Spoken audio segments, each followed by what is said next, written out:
ప్రజాపాలన దరఖాస్తులు బాల్నగర్ ఫ్లైఓవర్ పై కనిపించిన సంగతి మరవక ముందే కుత్బుల్లాపూర్లోని జీహెచ్ఎంసీలో ప్రజాపాలన దరఖాస్తులను ఇక్కడి అధికారులు ఇష్టారీతిలో అనుభవం లేని ప్రైవేటు వ్యక్తులతో బైక్లపై బయటికి పంపిస్తూ ఇంటి వద్ద ప్రజాపాలన దరఖాస్తులను అప్లోడ్ చేయాల్సిందిగా వేల దరఖాస్తులను బయటికి పంపిస్తూ చేతులు దులుపుకుంటున్నారు.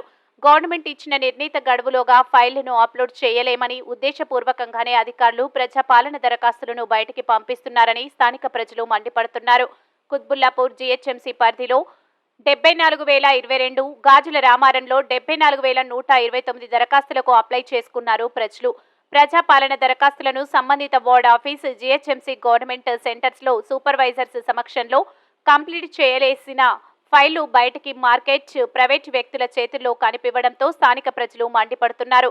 ఒక్కో సిస్టమ్ ఆపరేటర్ రోజుకి 80 ఫైళ్లను మాత్రమే జీహెచ్ఎంసీ డెవలప్ చేసిన యాప్లో అప్లోడ్ చేయాలని, 80 ఫైళ్లకి సగటున 1000 రూపాయలు చెల్లిస్తామని అధికారులు చెబుతున్న పరిస్థితి. తెలంగాణ ప్రజలను ఇబ్బంది పెట్టడమే లక్ష్యంగా పనిచేస్తున్న కాంగ్రెస్ ప్రభుత్వానికి తోడు జీహెచ్ఎంసీ అధికారుల చేతివాటంతో పేద ప్రజలు దుఃఖస్థితిలో మునిగే పరిస్థితి కళ్ల ముందు కనిపిస్తుంది. పేద ప్రజల మనోభావాలతో ఆడుకుంటూ జీహెచ్ఎంసీ నుండి ప్రజాపాలన దరఖాస్తులను బయటికి పంపిన అధికారులను సస్పెండ్ చేయాలని పెద్ద ఎత్తున స్థానికులు ఆరోపిస్తున్నారు.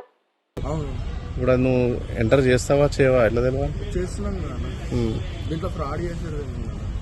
అది ఒక ఫామ్ మిస్ అయింది అనుకో, సపోజ్ ఒక ఫ్యామిలీ ఆగమైనట్టే కదా.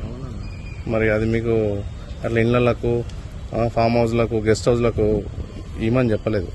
ఆఫీస్లో కూర్చొని చేయమని గవర్నమెంట్ చెప్పింది. మీరు ఇక్కడికే వచ్చి చేయాలి, సార్లం కూడా చేయాలి. ఇట్లా ఇప్పుడు పొద్దుగాల చూసిరా టీవీలలో వస్తుంది, ఫతేనగర్లో బండి మీదకి వెళ్ళి కింద పడిపోయినాయి.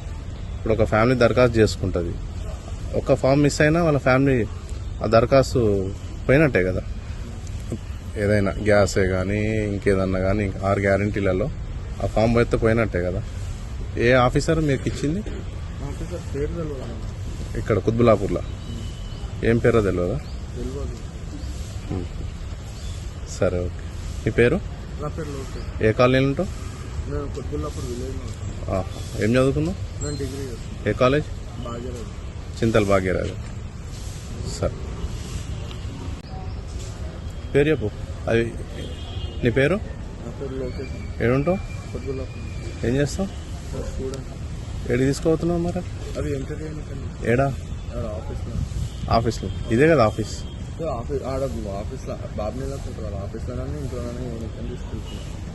ఇంట్లో ఏమని చెప్పిరా? ఎవరాలు మీకు ఇచ్చింది? ఆఫీసర్ ఎవరు? ఎంత?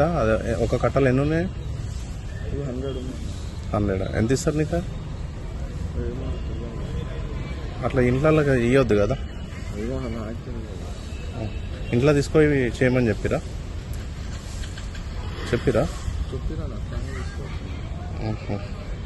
ఇంకా ఇంకా అది అది కూడా చేతిలో పట్టు.